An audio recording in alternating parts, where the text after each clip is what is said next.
It's been about a week here, first Kings camp. Your impression so far of this group and how training camp's gone to date?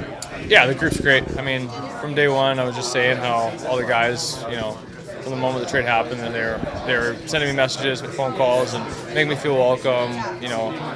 Letting me know where I should live and stuff like that, and especially the wives reaching out for my wife too and making her feel welcome has been big. And training camp's been fun. Obviously, it's always been competitive.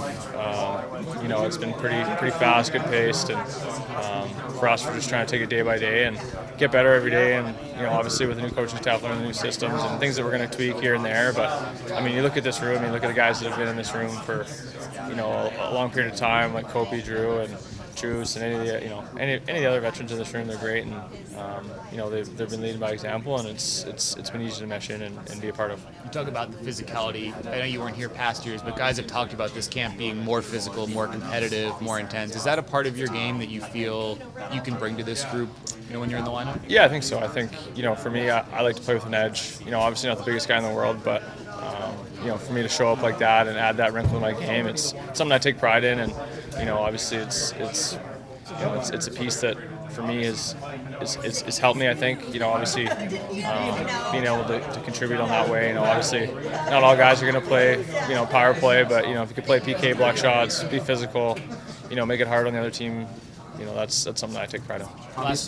Obviously, it's only been 2 preseason games, but how have you felt like that physicality and that pace from camp has carried over those first 2 games? Yeah, I mean, you look at the first game. I think we came out physical. It's not even just the big hits. It's picking up sticks, being hard in front of your net, and then obviously we have those 2 fights and that kind of set the tone. And even in the rookie camp, I think that we all were talking about it, how the guys brought it, and we're just trying to continue that momentum. And you look at it yesterday, we're still playing physical. We're trying to wear teams down like that, and for the most part, I thought we've done a pretty good job of doing that and keeping the pace high and bringing the energy. Last night is obviously such a difficult situation when you see a guy like Drew go down. Yeah. How tough is it to kind of keep focused on the task at hand when you see something like that happen to a teammate?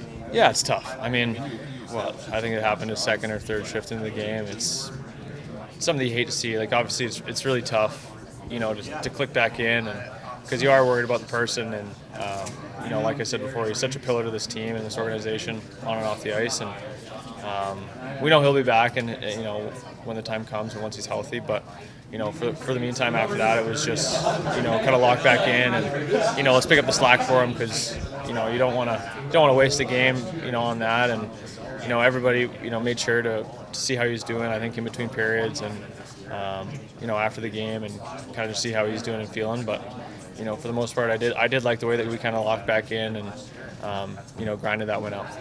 It was 25 minutes for you, 27 for Spenny. That's obviously a lot for an early preseason game. How did you kind of handle that workload with where it happened in the game? Yeah, well, I mean, those games, you just kind of flow with it. I don't really think that you try not to think about it too much, because you don't really want to get overwhelmed. But you're just playing. I think that's, I was saying, you get more touches, more chances to kind of make an impact on the game. And I mean, I think you look at Spenny. He was buzzing last night. He was moving.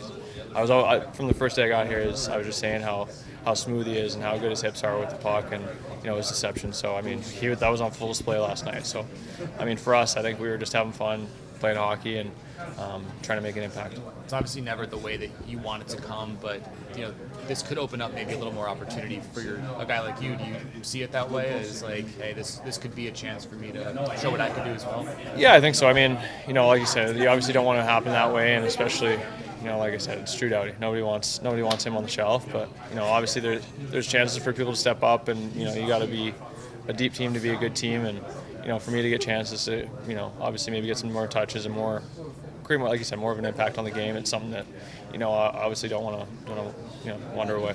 Mikey typically skates with Drew, and you haven't had too much time together, but at least looking back to yesterday and maybe today at practice, like, how do you feel that maybe your 2 skill sets can kind of bounce off one another? Yeah, I mean, I think we're 2 guys that like to facilitate the puck, and we're not the most offensive guys in the world, but Mikey does have that sneaky kind of offensive ability where he can get in the play and get his shots through and create chances. And for us, we're just trying to be simple, be hard in the D zone and kill plays and distribute the puck, get to the forwards. We got a lot of skill up there, so I know that's what we talked about. And even prior to camp, even just talking about the game of hockey, I think that's what we kind of we're obviously that we're fans of the game that way. I think that's something that the simple the better for us, and I think we're going to take that into kind of whenever we get the opportunity to play together.